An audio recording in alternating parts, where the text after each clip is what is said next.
Fala pessoal, sejam bem-vindos, começando mais um vídeo com muitas informações importantes. Mas antes, eu peço para que você se inscreva no canal, deixe o seu like e compartilhe o vídeo com o máximo de pessoas. Giro na tela e notícias a seguir.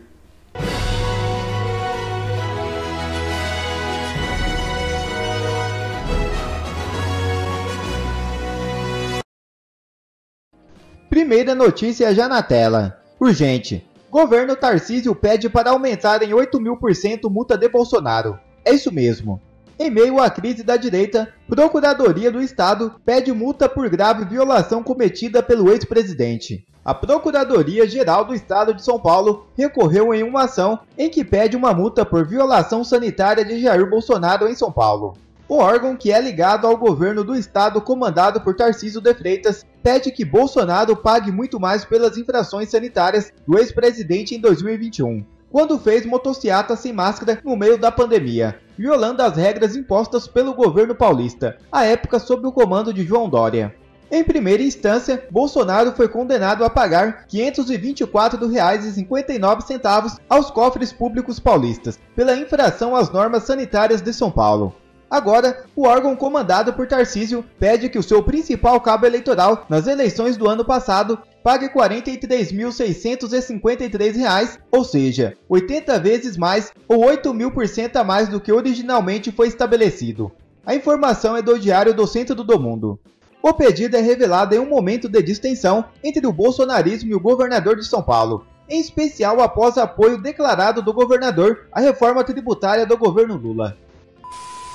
Outra matéria já na tela. Caiu a máscara. Os traidores da pátria. É isso mesmo. Em um único dia descobrimos que Tarcísio se vendeu e que apenas 118 deputados são realmente conservadores. A esperança de uma boa parte das famílias brasileiras foi pelo ralo, com o apoio do governador de São Paulo à reforma tributária imposta pelo governo golpista comunista. Apoio este seguido pela maioria dos parlamentares que se elegeram com o voto dos patriotas. Mais de 7 bilhões saíram do tesouro público para atender aos projetos desses deputados, o que não faz o dinheiro. Um golpe no Brasil e em todos que amam o nosso país. Era sabido que a sociedade brasileira iria retroceder em todos os sentidos, mas o que não se imaginava é que seria tão rápido, em velocidade turbo, uma fraude em formato de reforma tributária. Sem contar os 20 parlamentares do PL, verdadeiros prostitutos do poder, amantes do dinheiro, que fazem o Congresso Nacional seus cabarés particulares, e que está forçando o povo a rever seus conceitos porque votaram sim a reforma tributária da fome, da corrupção. Esse foi um trecho da matéria de opinião de Carlos Fernando Maggiolo, do Jornal da Cidade Online. Em entrevista para Fernão Laro Mesquita, o professor de Direito Tributário da Faculdade de Direito da Universidade de São Paulo, Hamilton explica como essa política é a receita para a tirania e o autoritarismo. Por consequência, sabemos que isso pode levar à ditadura. Veja. A verdade é que se você acabar com a federação, você abre aqui uma porta muito grande para o autoritarismo. Mas eu me lembro, há um trabalho muito interessante publicado pelo Instituto de Direito Público de Brasília, onde o Gilmar Mendes, o ministro Gilmar Mendes, ele é autor de um dos artigos.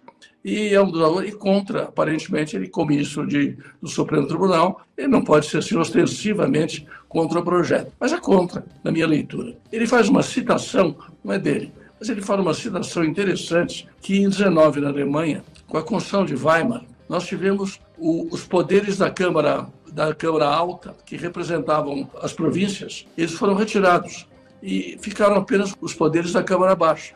Com isso, os estados perderam representação.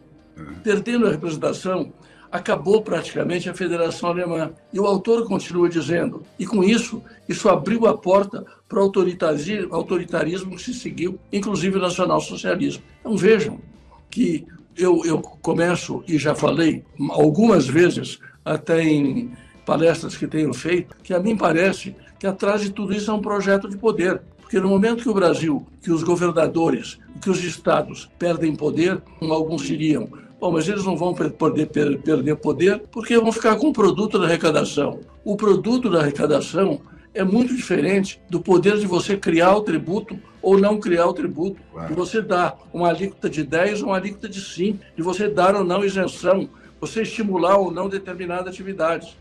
Isso tudo, os estados e municípios perdem. Outra matéria na tela. Bomba. Exército virou um barril de pólvora depois da posse de Lula com desligamento de oficiais. Recusa solenidade e rejeição do atual comandante-general Tomás. É isso mesmo.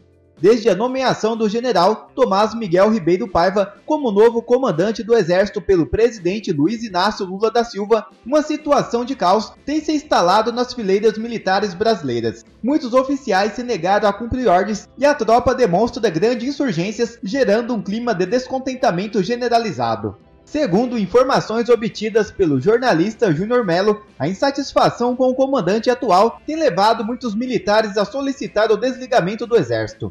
A fonte revela que quando um militar de carreira ou temporário se aposenta ou deixa o serviço ativo, é comum realizar uma despedida formal envolvendo uma solenidade de formatura na qual é lido um breve resumo da sua vida profissional. No entanto, tem sido observado que muitos desses militares têm dispensado ou rejeitado essas homenagens, em virtude de seu descontentamento com a situação atual das Forças Armadas. A rejeição de honrarias por parte dos militares reflete a falta de confiança e a descrença nas instituições militares, após a posse do presidente Lula. A situação caótica no Exército, com oficiais se recusando a cumprir ordens e demonstrando resistência ao novo comando, evidencia um clima de desunião e descontentamento dentro das fileiras. Rapaz, será que o Exército virou mesmo um barril de pólvora? Será que pode explodir a qualquer momento? Será? O senador Eduardo Girão se manifestou contra o autoritarismo de ministros do STF. Assista. Nós tínhamos que acabar com essas indicações políticas. Tá na cara que fica favor, devendo favor para quem, de uma certa forma, ajudou a pessoa a chegar lá. Então, foi decidido pela inegibilidade por 8 anos do ex-presidente da República, Bolsonaro, que recebeu em 2022 58 milhões de votos. Está errado se tirar o mandato, a possibilidade de nova eleição do ex-presidente por um motivo de uma reunião com embaixadores ocorrida em 18 de julho de 2022 para apresentar inquietações e dúvidas que haviam sobre o sistema eletrônico eleitoral brasileiro, quando buscou trazer o debate público as tantas interrogações que existem no país, interrogações que existem do povo brasileiro. A tal iniciativa, abre aspas, criminosa, teria, segundo o TSE, interferido no processo eleitoral. Ora, bolas, vamos combinar. Que assunto é proibido dentro de democracia? A não ser que não seja democracia. Eu já tenho esse meu conceito, já falei dessa tribuna que o Brasil não vive em democracia hoje. É isso a democracia do nosso Brasil. Caso mais grave ainda foi o julgamento do TSE que cassou o mandato do Deltan Dallagnol, um dos mais bem votados do Brasil, com 344 mil votos.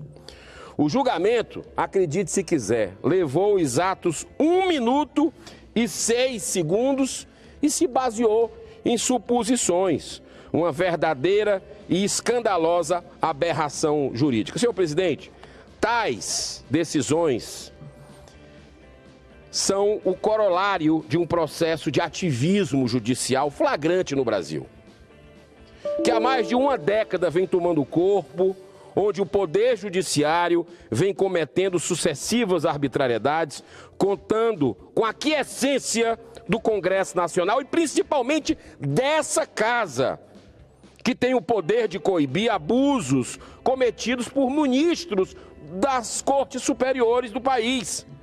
Mas o Senado prefere a omissão diante de dezenas de pedidos de impeachment engavetados aos montes na presidência dessa casa.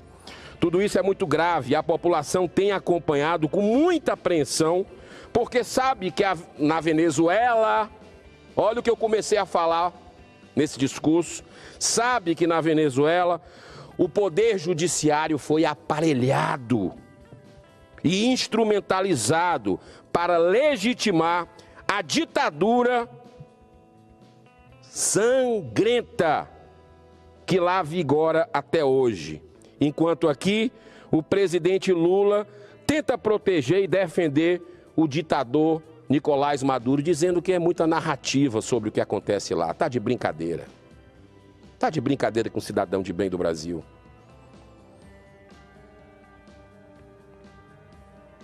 A gente tem que acordar. Tem que despertar desse sono profundo. Porque os sinais estão aí. A não ser que a gente queira tapar o sol com a peneira e fazer de conta que é isso o que está acontecendo. É isso que está acontecendo na realidade. Especialmente, repito, de nós parlamentares do Brasil, que fomos eleitos pelo povo para defender os interesses da população e dessa nação. Bom, quer receber mais conteúdos como esse? Então inscreva-se agora mesmo no canal, deixe o seu like e compartilhe o vídeo com o máximo de pessoas. Assim você vai estar me ajudando demais. Fico por aqui, um forte abraço e que Deus abençoe a todos. Brasil acima de tudo e Deus acima de todos.